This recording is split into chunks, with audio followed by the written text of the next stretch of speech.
We're on a mission from God. Wendy? Sarah! So I got that going for me. Darling? Looks like I picked the wrong week to quit sniffing glue. Light of my life. We enjoy your films. I am a human being. I thought they smelled bad on the outside. Welcome to Vintage Video, where we're rewatching the 80s so you don't have to. We'll be reviewing every major film release of the 1980s in real time, overanalyzing what you've seen and spoiling what you haven't. I'm Patrick O'Reilly. I'm Jesse Bayless. And I'm Richard Wells. And today marks the 40th anniversary of the release of He Knows You're Alone on August 29th, 1980. It was written by Scott Parker, directed by Armand Mastroianni, and released by United Artists. Alternate titles previously considered were Blood Wedding, Shriek, and The Uninvited, which I actually think The Uninvited is better. The Uninvited is also already the title of a horror film. Well, it is now. It wasn't at the time, was it? There was a 1950s The Uninvited. Oh, okay. And then they did a remake of it in like mid 2010ish. There's also the weird George Kennedy The Uninvited, where there's a mutant cat on board a cruise ship, like a luxury yacht, killing people. Is this like Death Ship 2? Kind of, because it's George Kennedy. Yeah, because I wanted to do my Uninvited marathon where I watched the original, the remake, and then randomly show this other. And then watch He Knows You're Alone, and then it's just a joke that only you get. I did find a draft for sale online, though, called The Uninvited. One of our Twitter followers, at Dr. Butcher MD2, pointed out that director Armand Mastroianni complained when the producers told him that they'd decided on He Knows You're Alone as the title. Isn't that like a tagline? Turns out it basically was a tagline, having already shown up earlier in the year in the future tense on a poster completing the rhyme scheme, "Don't answer the phone, he'll know you're alone." So it was that was the tagline to "Don't Answer the Phone," and now it's the title for this movie.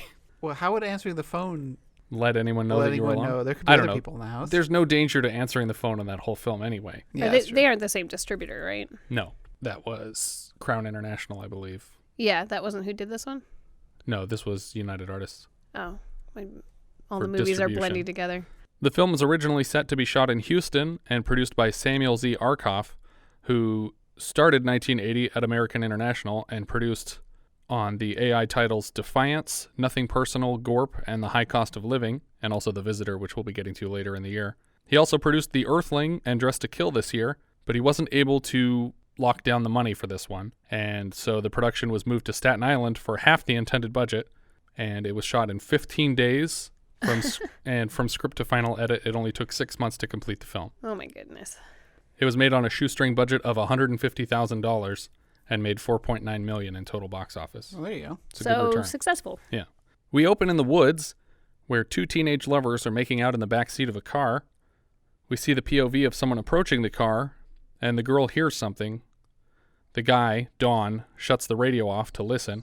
She worries aloud, "Maybe it's my boyfriend." Suddenly branches crunch outside, and Dawn says if it is her boyfriend, he's going to break the guy's neck. The girl worries alone in the car and locks the doors to feel safe, but suddenly she hears a tapping outside and tries to wipe the window clean to see what it is. Instead, she gets out of the car and starts walking toward the sound when she finds Dawn hanging upside down from the tree, and I think his class ring or something like that. Yeah, some kind of ring is tapping. It's tapping the window as his body sways in the breeze. I feel like from any vantage point in the car, you could probably have seen his hand. I think so. As she screams, a man with a silk stocking over his head jumps out to chase her, and we zoom out to reveal that this is a horror film that people are watching in a theater within the film. Yeah, and really hilariously, the footage quality drops dramatically because it's this terrible green screen that's got, this really bad green glow around all the heads, and like it's just very poorly matted in front of the film. And so the movie within a movie has a much higher quality looking footage. Yeah. And then when the girl stands up in front of the screen and like her hair is draping in front of it, and it's just like this weird kind of blur that's around it. Yeah, there's like artifacting around her. It's like if you try to cut someone out in Photoshop and just drag them across and put them on another photo without any kind of like you can just see like all the different colors in the background in her hair. Yeah. A girl, evidently bothered by the violence, announces to her friend that she's headed to the bathroom. She can still hear screaming coming from the neighboring theaters. She peeks through the crack in the stall to see water dripping from a bathroom sink and asks if it's someone she knows out there. Is that you, Ruthie? Which is like a recurring thing that happens in this movie where people try to like shout to see if somebody is there. And I'm like, this is a public place. Of course there might be somebody there. And how weird is it to reply to you? Be like, no, I'm not your friend. What are I'm the just chances trying to go that pee. you and your friend both left independently of each other at the same time? She darts terrified out of the bathroom and crashes headlong into a woman coming down the theater stairs. She takes the seat next to her friend in the theater and says, "Somebody's following me," even though we've gotten no indication of that other than a few common bathroom noises in the bathroom. Her friend shushes her so she can hear the movie, and a man takes a seat behind them both. The girl asks her friend if they can just leave, and the man behind her slips out a big knife, and at the screaming crescendo of the film, plunges the knife into the back of the girl's theater chair.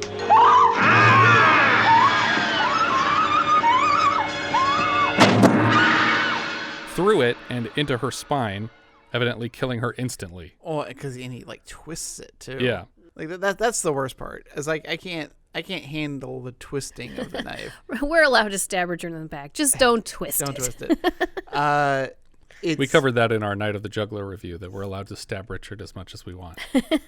I don't know if did he know the scream, or was it just like convenient timing for the screaming? Was he waiting for the scream, or did he know the movie well enough to time it with this scream?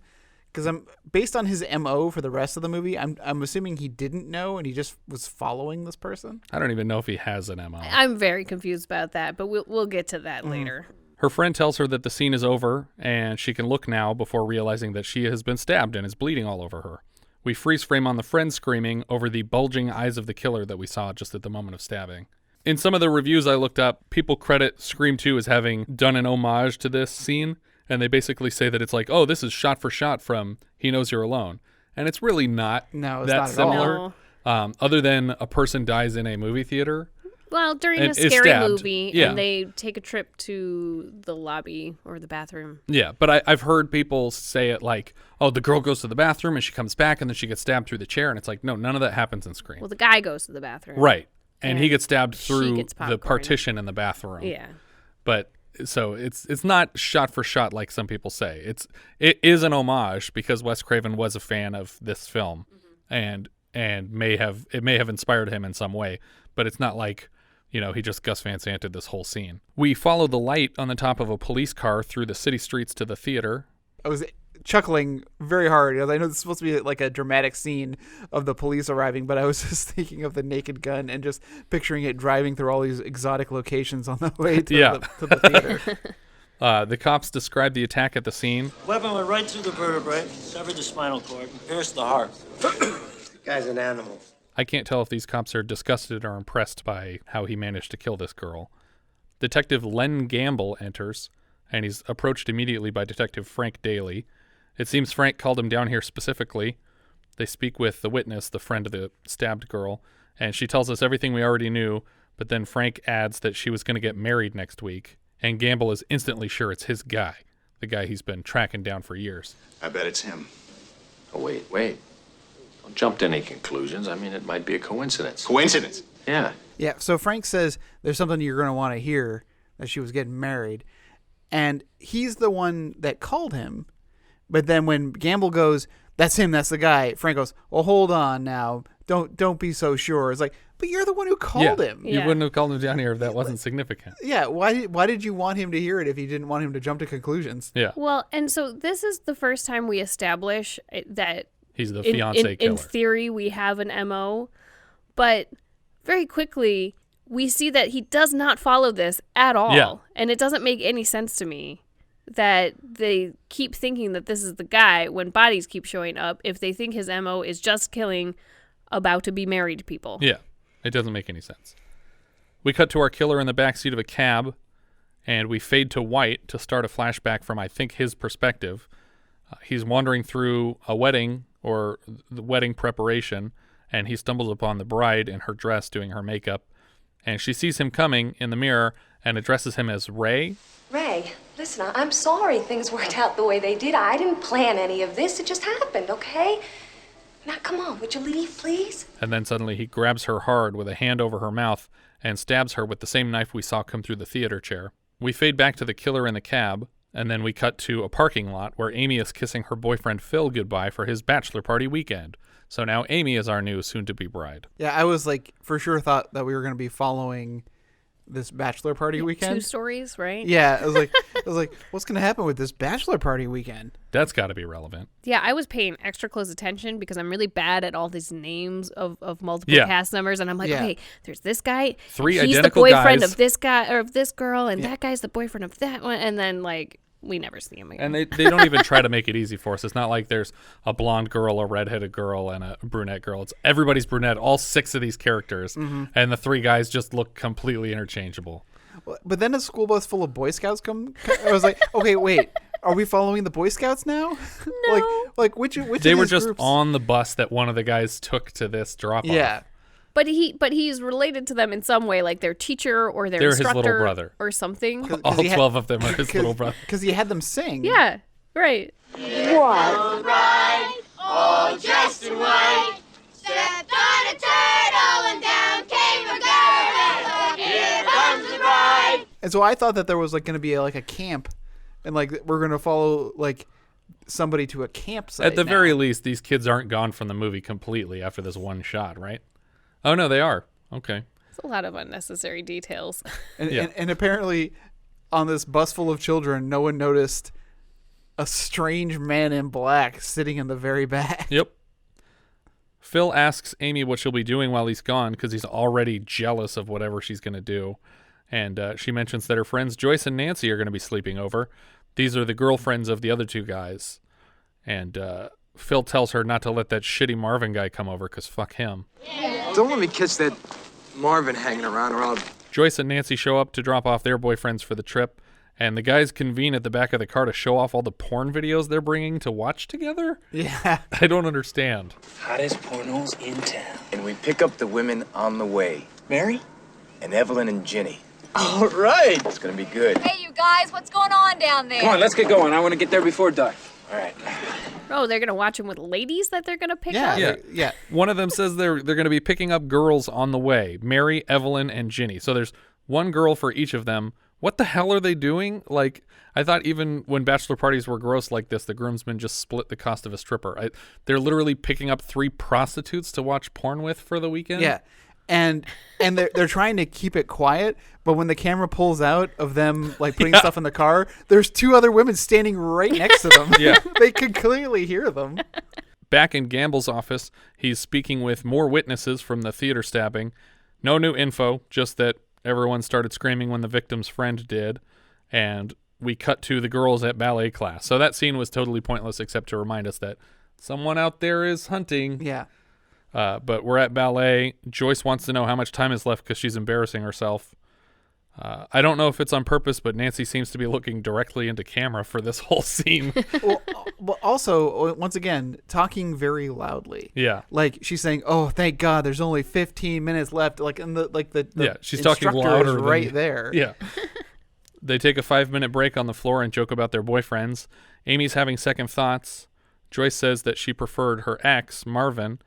And Joyce seems to be trading back and forth between someone named Bernie for his money. I think this is one of the guys that left on the bachelor trip. And a professor who she's with for his body and also to help her grade. Darling, that's lust. Pure lust. Oh, give me a break. And then when we see the professor, I was like, really? Yeah.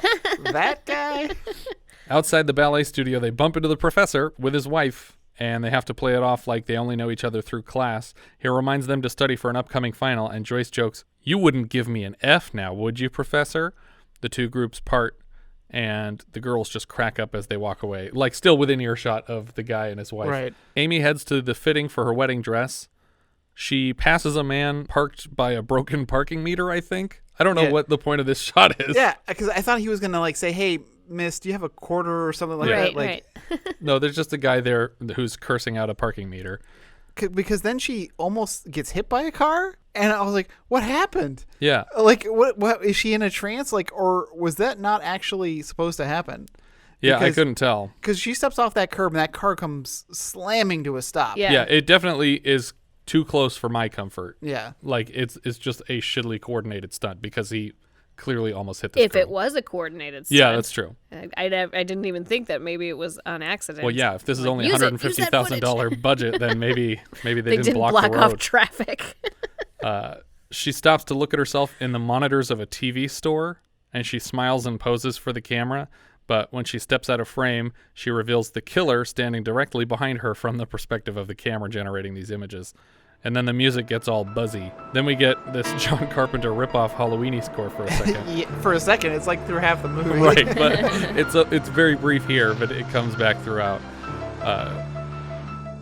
She pops into an ice cream parlor and orders a single scoop and a sugar cone.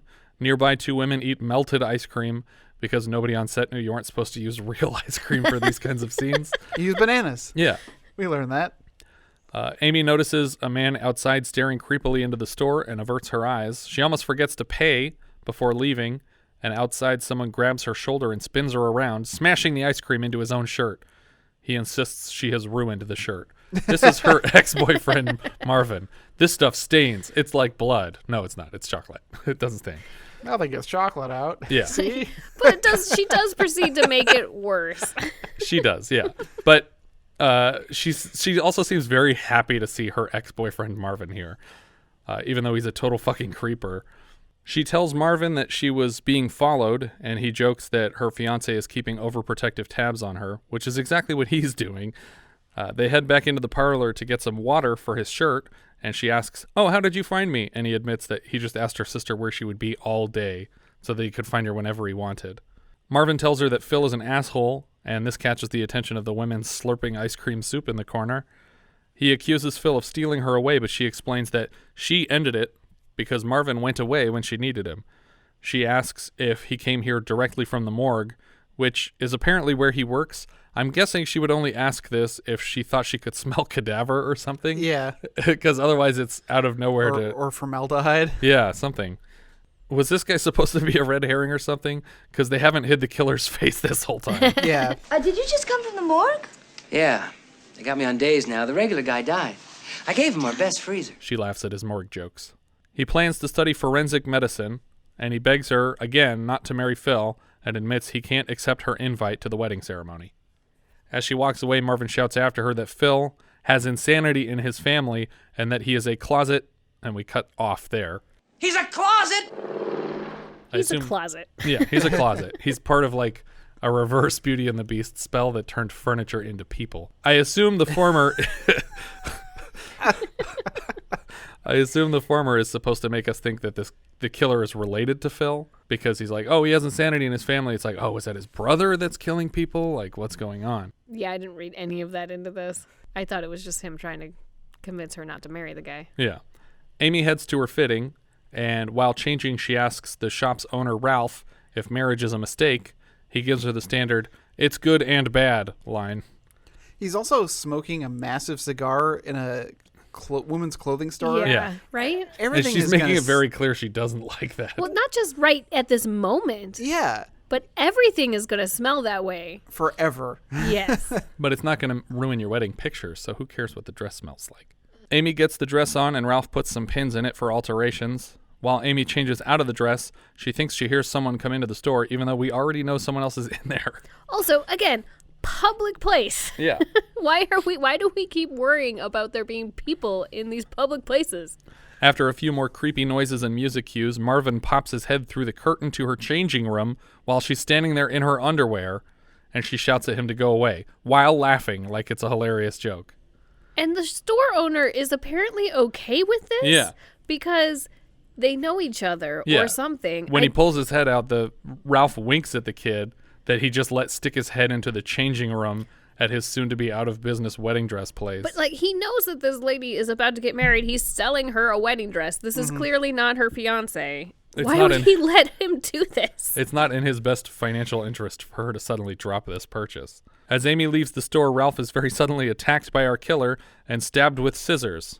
She somehow doesn't hear any of it as she's saying goodbye to him on her way out of the store. I'm really bothered by the fact that we have immediately dropped the special knife thing. Yeah. Yeah. Because we had the special switchblade in the first two killings that we saw, and then...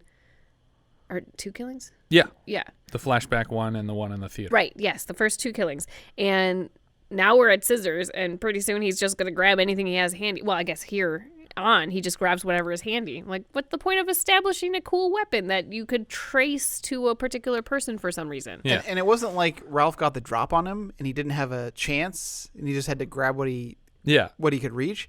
They were just trying to theme the kill to the room. Yeah.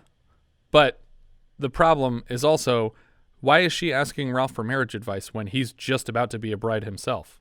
Because doesn't this guy just kill people who are brides about to get married? We've already forgotten his whole motive. Right. We've immediately dropped that. I mean, I suppose it's just marriage adjacent now.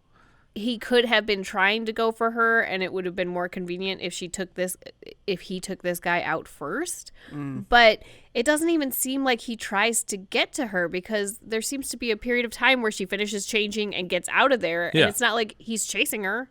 And so far in this movie, He Knows You're Alone only really applies to one of the two kills, because the other one was in a very crowded theater. Like, it doesn't. She wasn't alone. Right. Yeah. And here she's not alone. Yeah. She's got Ralph. But when she was alone, he didn't take advantage of that opportunity. And the opposite is also true. He does know when she's alone because he's watching her all the time, but he doesn't act when she's alone. Right. So he knows when you're alone, and weirdly, that's when you're safe. That's the tagline for this one. There's a premise for a horror film where you're only safe when you're alone. Huh. You can't be around other people. It sounds like Contagion. Amy goes to church and stares at Jesus statues for a while. One of them's bleeding. Suddenly, the church organ makes a loud sound without anyone sitting at it. The Reverend bursts in and recognizes her immediately. She shows him the statue and he explains, "Oh, that's just rusty water. He's been meaning to fix it." And then she points to the organ and he says, "Oh, no, that's just a ghost." No, he has a cat that apparently runs across the organ, even though there was clearly no cat in the shot when the sound was made. She speaks to the priest about her second thoughts on marriage, and when he tries to calm her down by saying, "Oh, lots of people have second thoughts. Hell, lots of married people regret it bitterly." Like, that helps. He also says something to the effect of, a lot of these people shouldn't have gotten married because they had second thoughts. And it was like, isn't that the exact opposite of the advice you should be giving her right now? No, I think that he's actually saving her. Yeah, I think he's actually trying to say, you shouldn't do this. There's literally no character other than maybe Phil who wants her to marry Phil. Like, even her priest is like, nah, fuck Phil. Go back to Marvin. Amy gets home and locks her door before walking into a surprise party. I guess this is her bachelorette party. Seems shitty to do it as a surprise party because now, like, the whole rest of her day is dedicated to this thing that she didn't know was going to happen. Yeah. They also invited, who is this 12-year-old at the party? That's her sister. Is it her sister? Yeah. Okay. I was really confused by this. Yeah, it's her younger parents? sister. They're alone somewhere. I don't know. I think they mentioned at some point that they are not coming back until next week, but I just... Oh, maybe. Outside the bachelorette party, a man's shadow passes over the house. Joyce leaves the party and is presumably followed by the man with the shadow. But to nothing, right? He follows her to the next location that she's at. Yeah. Back in Gamble's office, Frank is sitting in Len's chair telling him about Ralph's murder, and Gamble does not give a shit because he's like, yeah, it's an old man. That's not what I'm looking for. Girls who are about to get married. That's who this guy kills. And then he's like, oh yeah? It was a bridal shop. And he's like, holy shit, give me that. And he just yanks the paper out of his hand like it was a bag of drugs. Again, we've done a terrible job of establishing, because at some point he says this guy left a trail of bodies. Mm-hmm. But we don't describe this at all to sort of establish that there was a pattern. Yeah, we kind of get something here in this scene after Gamble leaves, but that's really all we get as far as backstory to what this guy's done so far. Gamble is very certain that this is his guy and decides to head down to the shop, but Frank says, no, don't go because you might not catch the guy. Like, I don't understand what the argument here is. He's like, I'm going to head down to the shop. And he's like, yeah, but what if you don't catch him? And he's like, well, I'm going to try to catch him. And he's like, yeah, but what if you don't? It's like, aren't I not going to catch him if I don't go? I will for sure not catch him. I don't know what the maybe he'll turn himself in. I don't know what the disagreement is here. But I like how he also, like, he's like gearing up, but he just puts on like a really bad sweater. Yeah. And I was like, I really wanted to chill outside. Like, I really wanted to like put on like a leather jacket or like something like cool, not like this really just practical sweater. Yeah. But before he leaves, it seems like Frank offers Gamble a 36-hour head start. He's not going to report this murder to anyone official until Gamble's had 36 hours to follow whatever leads he finds there. Luckily, it takes him 36 hours to get to the crime scene. It's already daytime. How far away was this shop?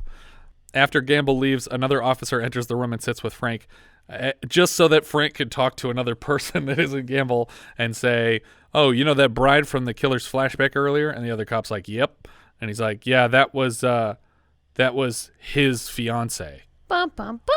Gamble's fiance was killed by the about-to-be wife killer. And his name's Ray. That's all we know so far, is exactly what he looks like, and that his name is Ray, and that he was a friend of Len's wife, apparently. Probably her ex-boyfriend. If this is an ex-boyfriend, wouldn't family members know this guy? Wouldn't you have a full name? Couldn't you then go find him? Couldn't and you'd you have also a picture of him? Notice the bloody guy walking out of the wedding ceremony? I feel like you have a lot of information here to have not caught this guy yet. Yeah. Well, my assumption is that he's been dormant for a while because he says he's back. Yeah. And I was like, okay, so like he hasn't been operating as a bride-to-be killer for a while. Yeah. I guess. I don't know what signaled him to come out of retirement. But he must have just been in hiding this whole time because clearly we know exactly what he looks like and his name. He's been hibernating. Amy and Nancy continue to chat over wine at her dwindling bachelorette party, and she admits that she still kind of likes Marvin. So even she would rather be with Marvin. Nancy admits that she kind of has a crush on a guy. She's noticed him staring at her every morning while she jogs, and Amy says, well, you should give the guy a chance to flirt with you. Joyce and the professor are at his house, and they're chasing each other around the house because Joyce is refusing to have sex in the kitchen for some reason. Joyce starts teasing him and plays hide and seek for a bit, and when she backs into a dark bathroom, we see a killer standing outside the window. The professor enters, and she threatens to jump out the window until he runs across and slams it on her legs so that she's hanging out of this window out of the house. Yeah, this was pretty upsetting. Yeah, he's just tickling her legs while she's hanging half out of the house. I think on the second story at least. Yeah. Or maybe my hang-up is just that I would be kicking the shit out of him if he was trying to tickle me. Yeah. Like, what are you doing? Hanging out a window? Somebody is struggling? But eventually she's like, fine, we can have sex on the kitchen table. Like, that's literally all he's trying to get out of her. Also, I would think you're trying to be discreet about this affair that you're having. Like, your neighbors are like, there was a co-ed hanging out of your house earlier. Screaming about having sex on the coffee table or the kitchen table. I don't know. But he pulls her back through the window right as the maniac outside swings this knife where her throat was. Again, she has nothing to do with getting married. Not about to get married. She's not the even friend of somebody who's getting married? She That's knows all. about to be married person. And she's not alone. Yeah. The professor and Joyce have some sex, or they're about to, when suddenly she hears something, and she worries that it's the professor's wife. The lights go out, and the professor insists that it's a fuse, so he goes to check on it, and he tries to fix it, but he burns out like another fuse on the same panel, so he just walks away from it. He's like, screw this thing. Well, it wasn't a fuse, so I don't know what he was trying to fix. Yeah. It was the killer cutting the power. Right, but when he's looking at the box, another thing explodes in front of him. So he turns around and walks away.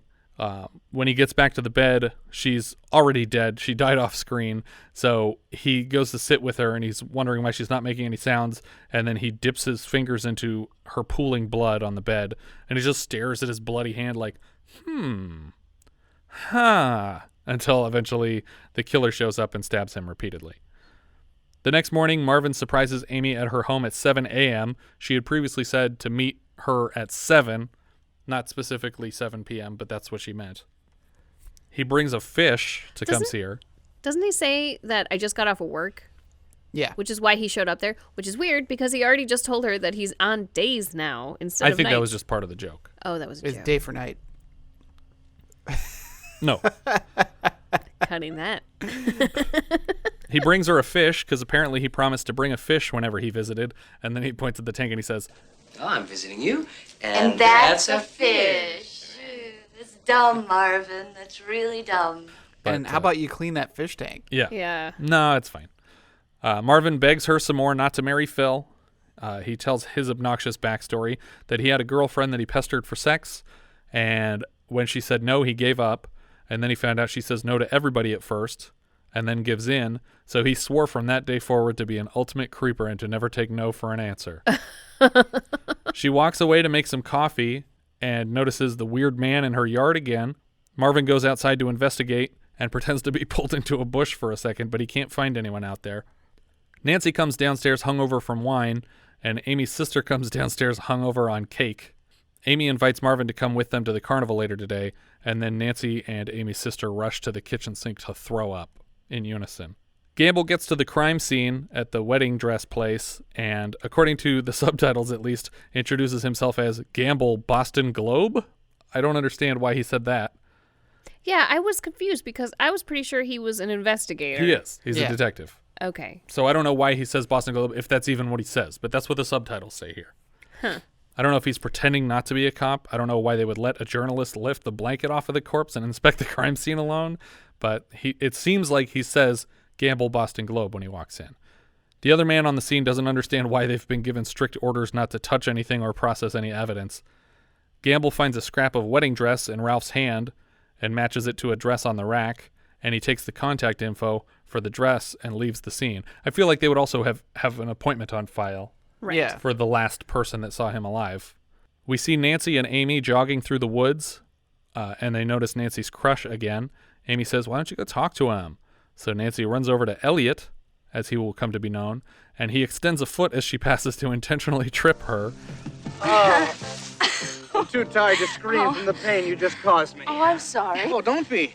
I stretched out an extra foot to make sure I'd trip you. Why'd you do that? Well, it seemed the best way to meet you.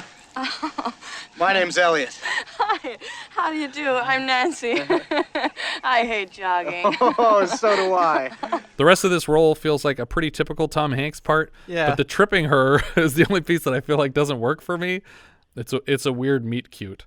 Amy jogs by herself for a bit and is creeped out in the woods, and a stranger in the woods appears out of nowhere and narrowly dodges Amy on the path before jogging away weirdly. But this isn't really anybody. It's just another person in the woods. But it's the lady with the T-Rex in arms. Yeah. So get your knees flexing and your arms T-Rexing. Gamble tells Frank he knows who the next girl is and that he will let the girl lead him to the killer. So he knows who this girl is, and he does not alert her of the danger she is possibly in any way, shape, or form. Nope. And she is now unwillingly and unwittingly been used as bait for this guy. Mm-hmm. And he also doesn't tell Frank who it is so that they can stage backup. But he also doesn't get to her for like another half day or so. Yeah. Like actually he never runs into her until it's too somebody late. calls it in and it's just like, oh, the girl you're looking for. She literally called here and she'll tell you where to go. Yeah, well, he was trying to follow her, and she loses him. Yeah. Okay. Nancy, Elliot, Amy, and Diane, that's Amy's sister, wait in line for a ride at the carnival, and Elliot talks to them about how fear works. Most people do, actually. I mean, like to be scared. It's something primal, something basic. Horror movies and the roller coasters and the House of Horror ride. I want to go on that next. And you can face death without any real fear of dying. It's safe. You can leave the movie or get off the ride with a vicarious thrill and the feeling that you just conquered death. One hell of a first-class rush. Elliot tells them that based on the description that she's given of the large man that's following her, that it's a sexual hallucination and that he will only appear when she's alone, hence the title, I guess. He's a psych major, but eventually admits that he's still in his first class on the subject. On the ride, Amy notices the man, but he quickly disappears. Nancy and Elliot break off to head to his place, and Amy and Diane jump into a haunted house ride. And this is one of those really small haunted house rides that they have at carnivals, where it's literally just double the width of the cart when you get on it. So it really should just be like a 30-second loop. Yeah. But they get into it, and it's very lame. It's just a couple of dudes in costumes and a mannequin, and then they see like a blinking skull. But then in the middle of that, they suddenly notice the killer's face flashing in the dark, which I think otherwise would just be a white light pointed at the wall, blinking, which I don't know why you would put that in a haunted house. They exit the ride safely, they survive it, and they leave the park immediately. We see Phil trying to call Amy from his trip, and we can hear in the background the prostitutes are like, come on back. What are you guys doing? And it's like, I would have told everyone to shut the fuck up if I was there with a bunch of prostitutes at my bachelor party. Noted. Yeah. So you know. Next time I have a bachelor party, listen carefully. He seems very pissed off that he can't get a hold of her, even though he's mid-sex with a prostitute probably. Amy's little sister continues the barrage of people telling Amy to dump Phil and marry Marvin. You really gonna marry that turkey? I don't like Phil. Marry Marvin. I like him. He makes me laugh and he helps me with my homework. She mentions offhand that Phil's younger brother is an even bigger asshole than he is, which I thought was, again, he has insanity in his family. He has a little brother who's a huge asshole, and it's like, that's the killer, right? It's got to be the killer. But, spoiler alert. There's no twist in this movie. There's no twist at all. It's just the guy we've been seeing. The twist is it's the killer. The killer is the killer. It had to be someone from the movie, and it was the killer. It sounds like Amy is getting left alone tonight. Diane, her sister, has a sleepover, and Nancy has a date with Elliot. Amy admits to Nancy that she saw the man again, and Nancy, as a good friend should, immediately offers to cancel her plans with Elliot. Amy says, well, I got to take my sister to this sleepover, but if you're cool to hang out, I'll be back in a minute, and I appreciate you staying with me tonight. Nancy moves to clean up the table and stands in the kitchen for a moment where a rack of 5 knives hang on the wall. Amy and her sister leave, but she hears a knock at the door, and she assumes it's Amy coming back because she forgot something. But there's nobody at the front door. And by the time she gets back to the kitchen, one of the hanging knives is missing. Because apparently this guy doesn't have that knife anymore. Yeah. Right. Because we just use whatever's convenient. Yeah, it's like MacGyver. You just use what you find along the way. Yeah. What was he using to kill Joyce and the professor? Knives. Other knives. A speeding car is tailing Amy on the way to her sister's sleepover, and she makes a fast U-turn. The car follows, confirming its nefariousness, and then she does it again, and the car is blocked by other traffic. Moving in closer, we see that this is Gamble, and he continues his pursuit. So he's trying to track her down, but she thinks it's the killer after her, so she's freaking out about it. Which I thought was going to play into a crazy mistaken identity where Gamble was trying to protect her, and she stabs him or shoots him. It's far too thoughtful. Nancy hops into the shower at home. While she's in there, the bathroom door opens slowly. Yeah, and this was crazy. The shower curtain has a drawstring. Yes. I've never seen that before. Yeah, I was like, when she's closing the shower curtain, she's reaching behind it and doing the hand motions. Really? I was like, what? I've never seen that before with a shower curtain. That seems weird. Needlessly complicated. Yeah, right. Nancy rolls a joint later. She goes through this whole shower without getting attacked or looked at by anyone, as far as we know. Other than us, we get an eyeful here.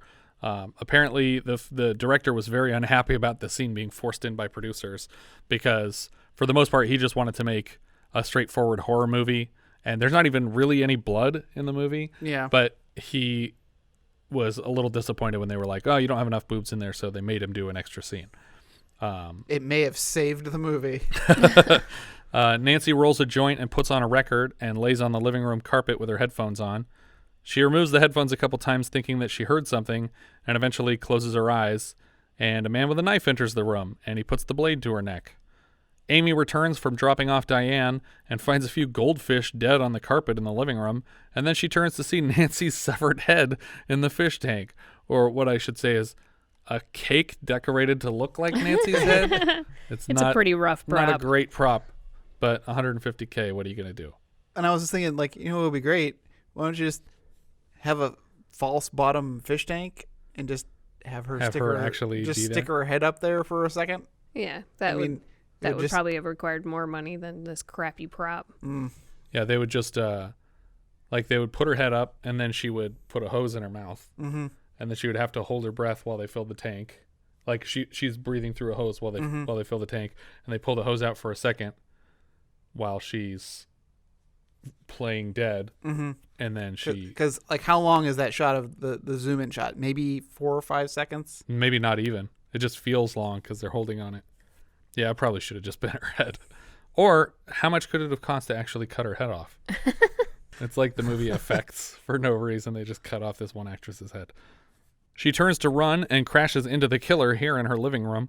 He follows her to the car and they struggle for a bit before she peels out. Moving fast down the road, he suddenly climbs down onto the windshield from the roof of her car. Like she didn't notice he was up there this whole time. Yeah. And then he's trying to stab through her windshield with a big rubber knife that's just bending when it hits the glass. Yeah, and when she gets in the car, he doesn't make any... Because in this scene, he punches through the window to get to her. It's like, but when she was in the car fumbling for the keys, all he did was grab the car and just rock it back and forth like he's protesting. Like she was just going to fall out of it. She shakes him off on the side of the road and then runs to the morgue nearby where Marvin works.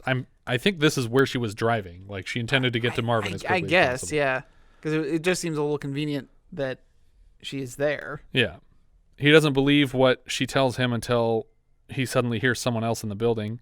Marvin takes a big piece of wood and leaves to hunt down the killer. When Gamble finally gets to the house, he finds the head and assumes it's Amy's, so he calls it into the police. And I feel like the call should have gone like, hey, Frank, I fucked up. Right. I thought I was going to get here before the guy. It seems like I got here right after him. Maybe we should have called her ahead of time or something. ahead of time. You'll think that's funny when you get down here. Anyway. But yeah, then Frank says, what are you talking about? Or it's not even Frank. It's like the dispatcher when he calls it in. Yeah. And the dispatcher says, oh, Amy? Like, Amy so-and-so that's getting married soon? Yeah, she's still alive. So whatever head you have, that's not her head. She just called from the morgue. She's freaking out. So he's like, all right, I guess I'm going to the morgue. Where's the morgue? He doesn't know where the morgue is. He's a cop. At the morgue, exploring for whatever reason, Amy finds Joyce's body as well. I guess Marvin just hadn't gotten around to telling her other friend's body rolled in earlier. Yeah. It seems weird that he doesn't believe her that there's a killer on the loose when she just said that Nancy's head got cut off and Joyce is in here already. And assuming the professor.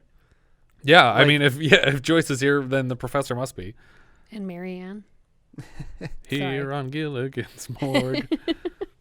The killer finds her and chases Amy down a corridor.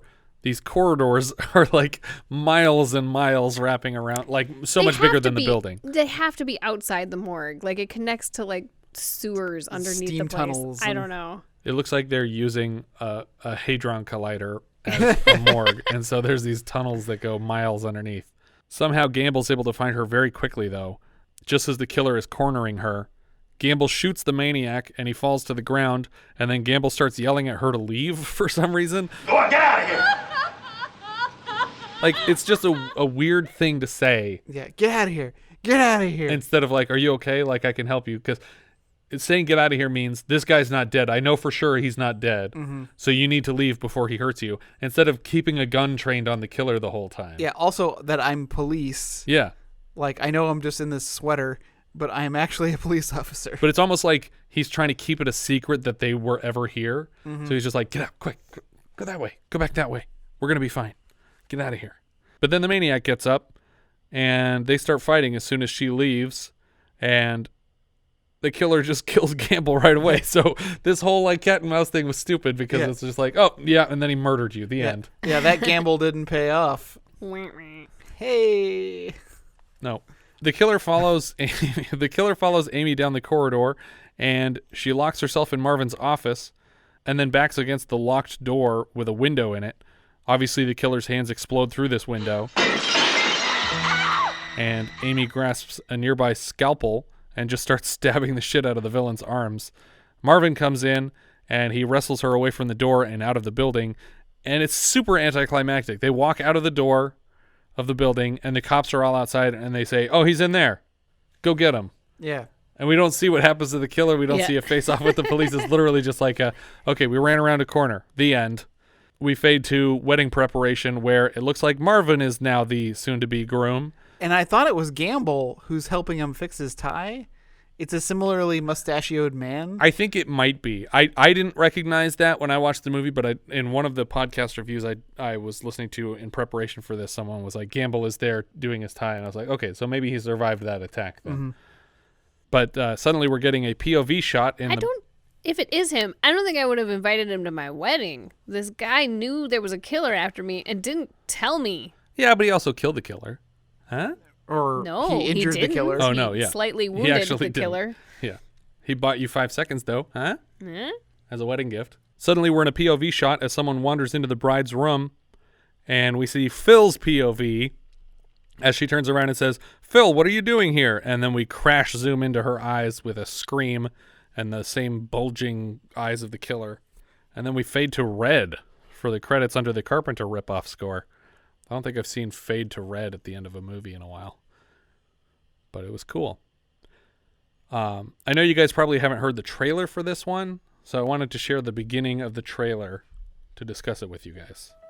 On the night before her wedding, every girl is alone. Joyce. Nancy. Not getting married. Amy. Yes, getting married. Not Tricia. tomorrow. Who's Tricia? Joan. Joan? Debbie. Debbie? Who are these people? On the night before her wedding. The only reason I know who Trish, Joan, and Debbie are is because it shows them when it's saying their names.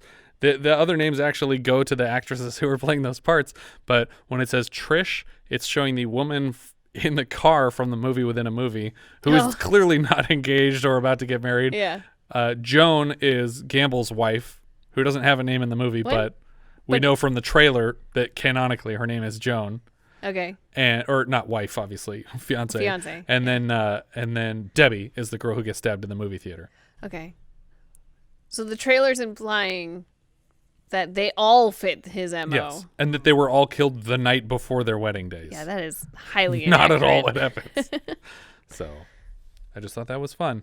This movie needed something to diffuse the killer, like they quick find father the priest. They run to the church with Marvin, and he just has the preacher perform a quick wedding.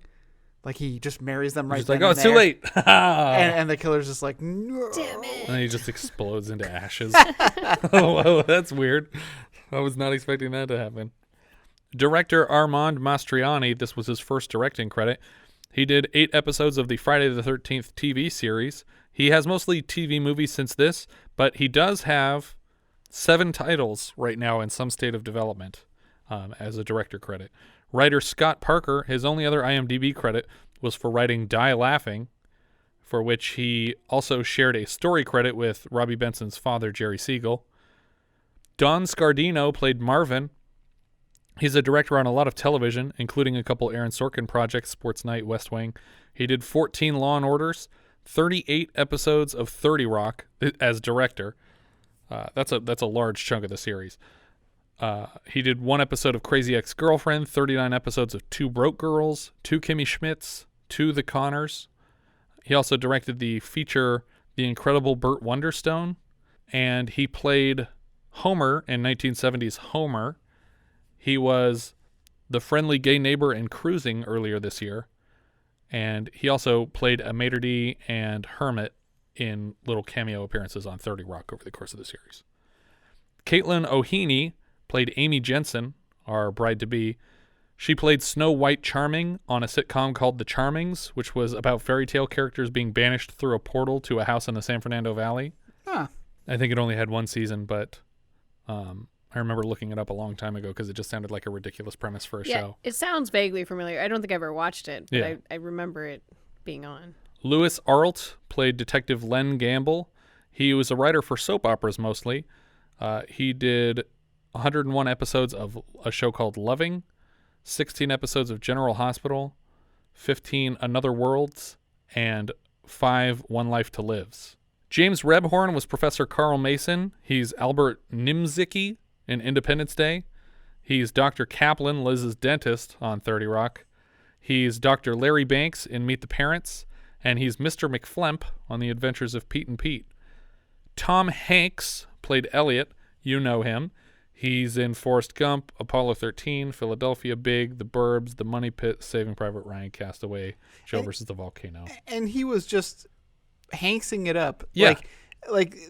He didn't feel like he was in a horror film. No, and he also is leaps and bounds ahead of everybody else who's in this. Yeah. In terms of the performance, it's just like he came out fully formed. He literally didn't have a SAG card when he sat down with the director, and the director was like, this guy was so charming at lunch, like, we got to use him. And they were like, oh, we can't use that guy, he doesn't have a SAG card. And he's like, You got to get a SAG card then, because we have to use this guy. And then he's like, who's he going to play? And he's like, he'll play Elliot. It's like, Elliot's supposed to be like this dreamboat jogger guy, and this guy kind of seems nerdy. And he's like, yeah, I still think he should be in the movie. And they were like, okay, well, that's fine. And then he's like, can we take out the part where we kill him?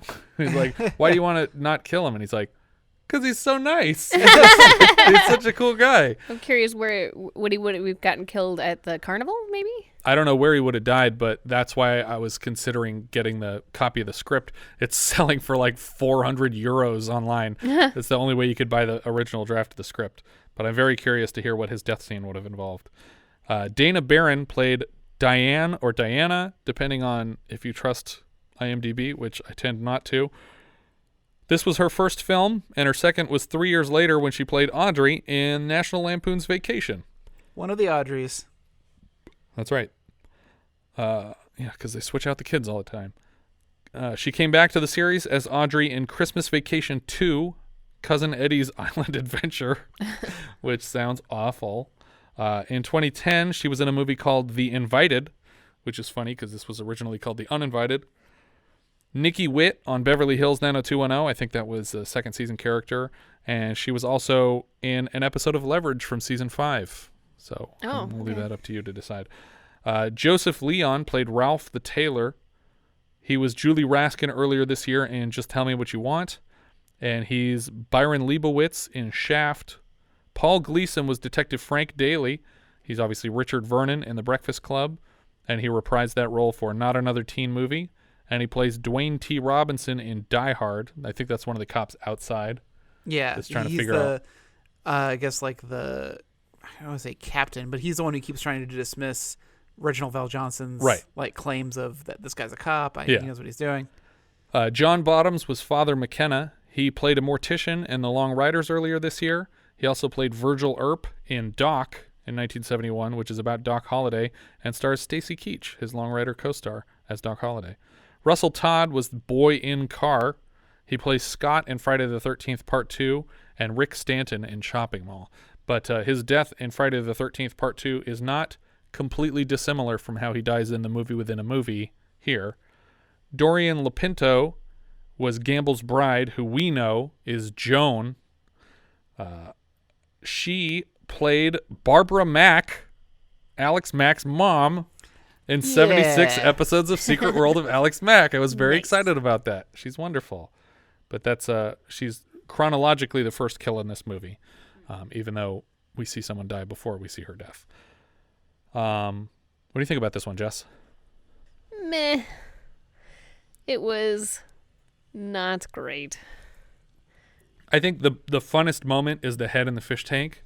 Yeah, but the head looks so bad. I agree, and that's part of the points I'm taking away from it. Obviously, everything Tom Hanks does is magical because he can't do wrong. Yeah. But the fish on the carpet and then cutting to the head in the tank, for me, was the coolest part of this movie, and that it gets flubbed. Yeah. Is sad. Yeah. It's disheartening. Yeah. I would say that it's probably a down for me. Yeah, it's a down for me. I would never recommend this to anyone. Richard? It's definitely a down. Like, I liked it better than some of the other like bad horror films that we've watched. Yeah, that's because you don't see anybody die. Yeah. Yeah, it's true. You don't really see anybody die.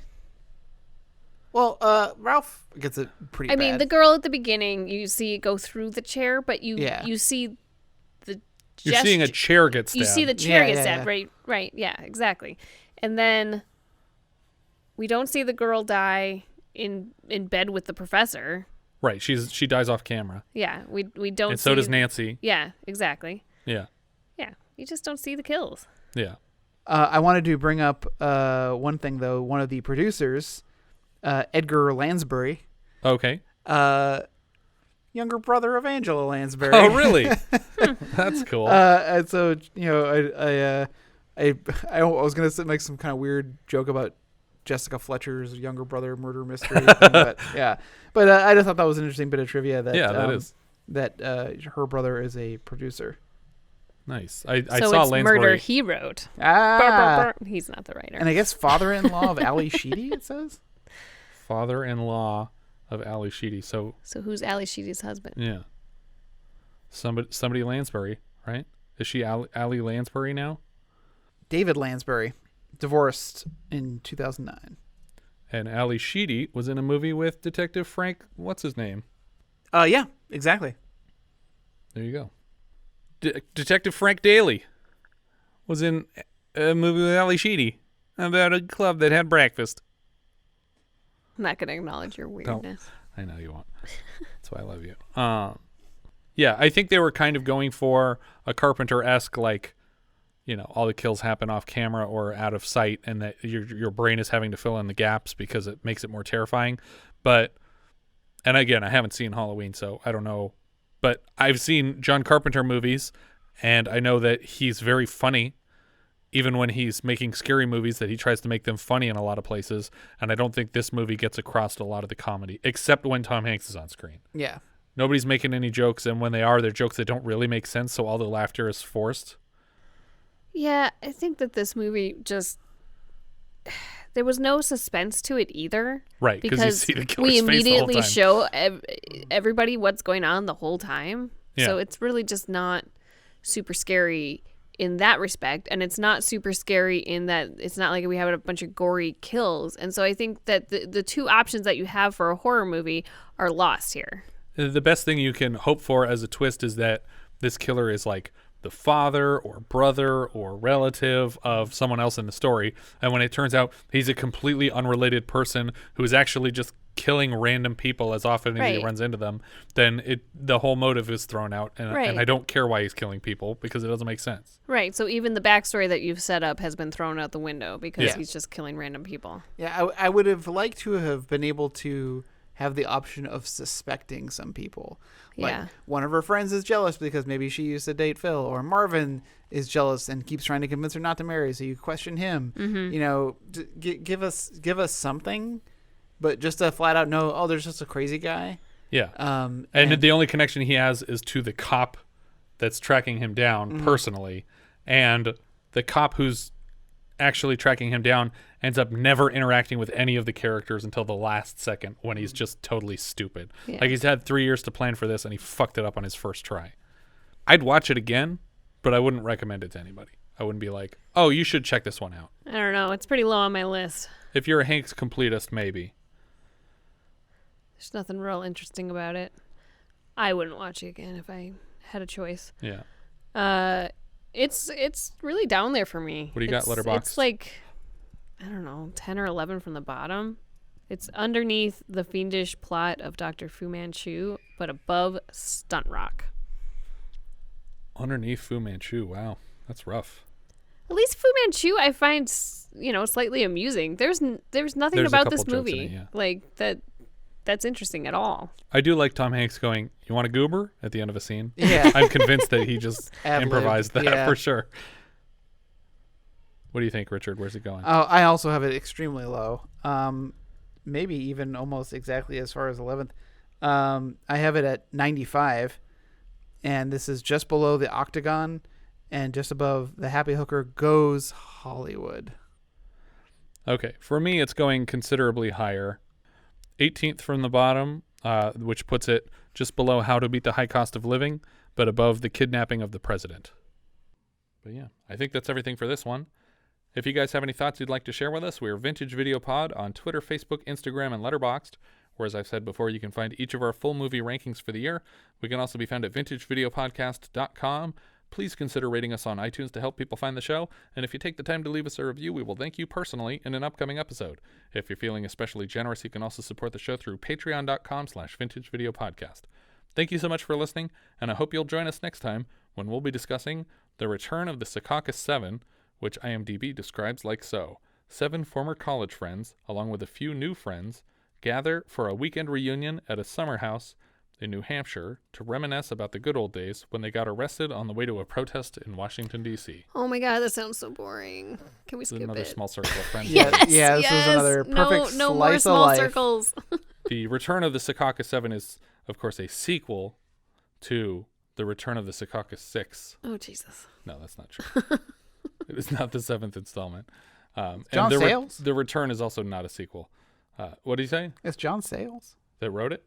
Or directed? He directed. I'm trying to find if he wrote it. I think he did write and direct. We leave you now with the trailer for The Return of the Secaucus 7.